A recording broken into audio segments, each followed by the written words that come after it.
So এই law of অ্যাট্রাকশনটা কি শুধুমাত্র যারা মেন্টালি খুব টাফ তাদের জন্য? বিভিন্ন সিচুয়েশন সার্কামস্টেন্সেসের ওপর ডিপেন্ড করে। যদি এটাকে একটু সায়েন্সের ভাষায় বলি, ফিজিওলজি আর সাইকোলজিকে কানেক্ট করে, তোমার আমার পৃথিবীর প্রত্যেকটা মানুষের যে ফিলিংস, সেটা কিন্তু হরমোনাল চেঞ্জেসের জন্য হচ্ছে। আমার কাছে একটি ছেলে এসছে, ছেলেটির ধারণা সে রুটিন ফলো করে না, তাতেই নাকি অঙ্কে 99 পায়। তার বক্তব্য, আমি ডিসিপ্লিন না থেকেই তো 99 পাচ্ছি, তাহলে ডিসিপ্লিন থাকার কি দরকার? তার বাবা মা এসছেই ছেলেটিকে নিয়ে, যে তার মধ্যে সেই বিশ্বাসটাই নেই যে আমি ডিসিপ্লিন থাকলে সাকসেসফুল হব।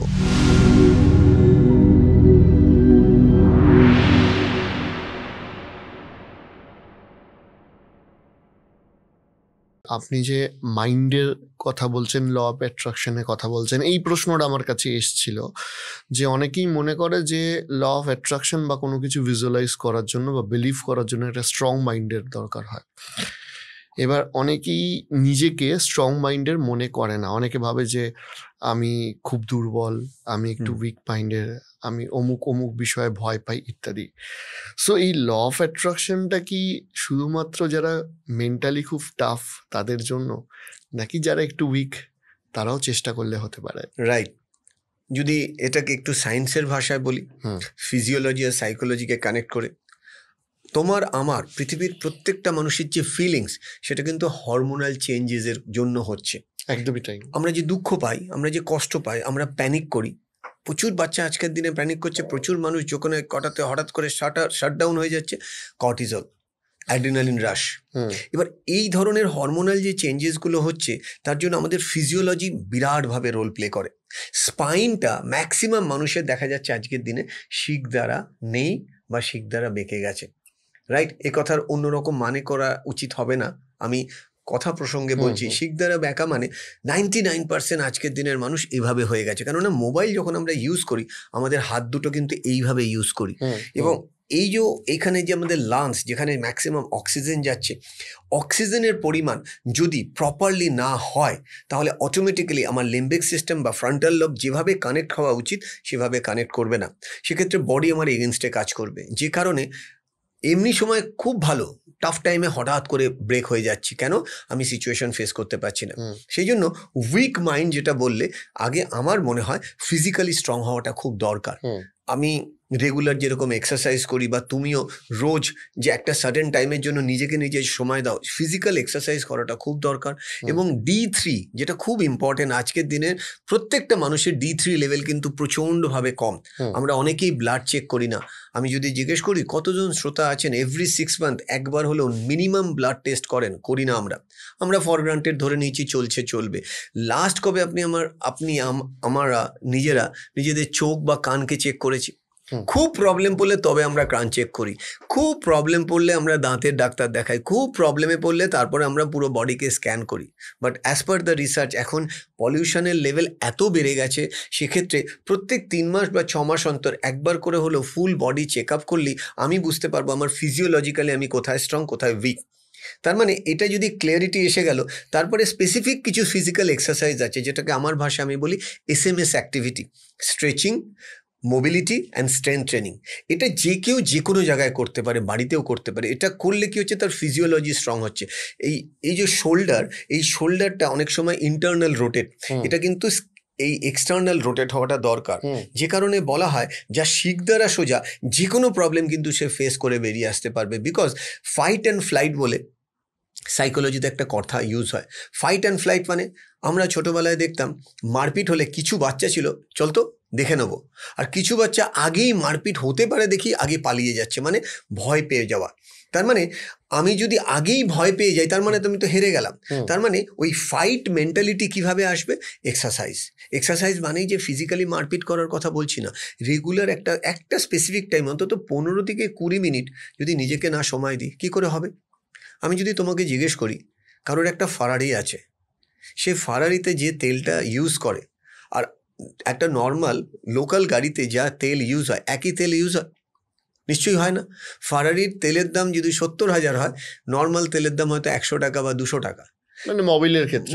আমি যদি উল্টো ভাবেও ভাবি যে ফারারি 1 লিটার তেলে যতটা যায়, আর লোকাল গাড়ি তার থেকে অনেক বেশি যায়।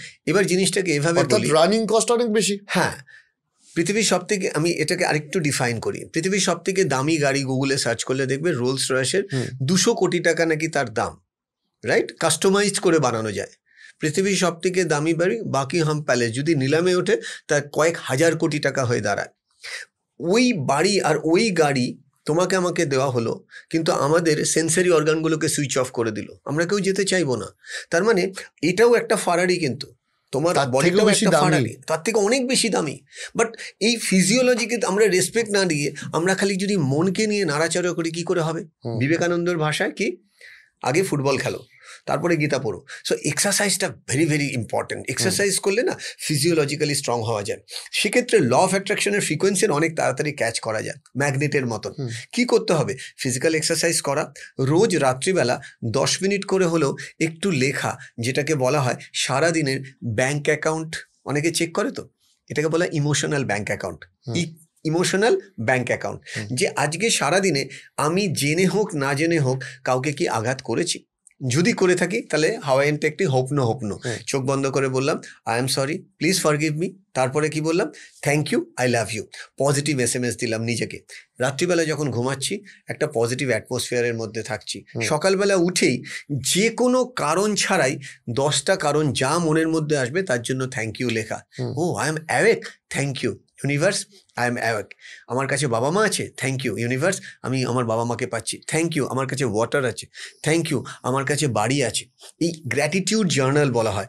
রোজ সকালে উঠে আমার কাছে যা আছে সেটা নিয়ে আমি অনেক বেশি রিচ। তার কারণ ফিজিক্যালি রিচ হওয়ার আগে মেন্টালি রিচ হওয়াটা খুব দরকার।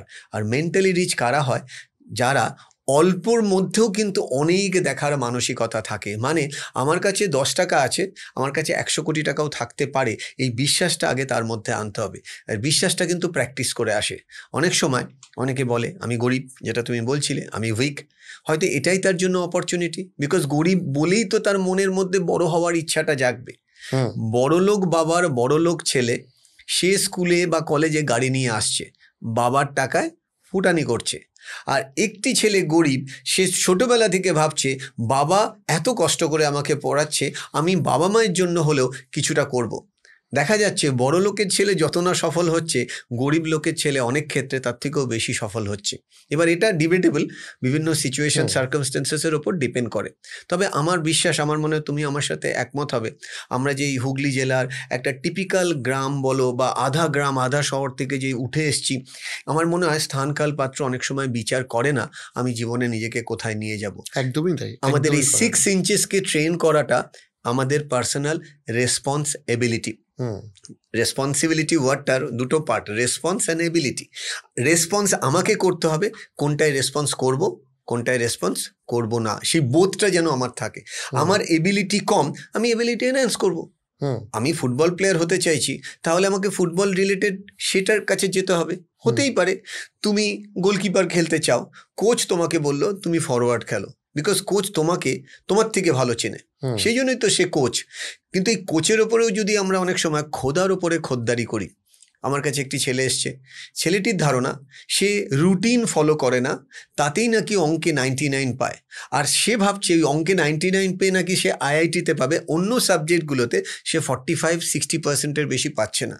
তার বাবা মা এসছেই ছেলেটিকে নিয়ে, যে তার মধ্যে সেই বিশ্বাসটাই নেই যে আমি ডিসিপ্লিন থাকলে সাকসেসফুল হব। তার বক্তব্য, আমি ডিসিপ্লিন না থেকেই তো 99 পাচ্ছি, তাহলে ডিসিপ্লিন থাকার কি দরকার?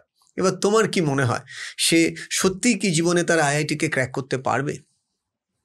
না, ডেফিনেটলি হবে না। প্রশ্নটা এখানেই। এবার তার মধ্যে রিজিডিটি আছে।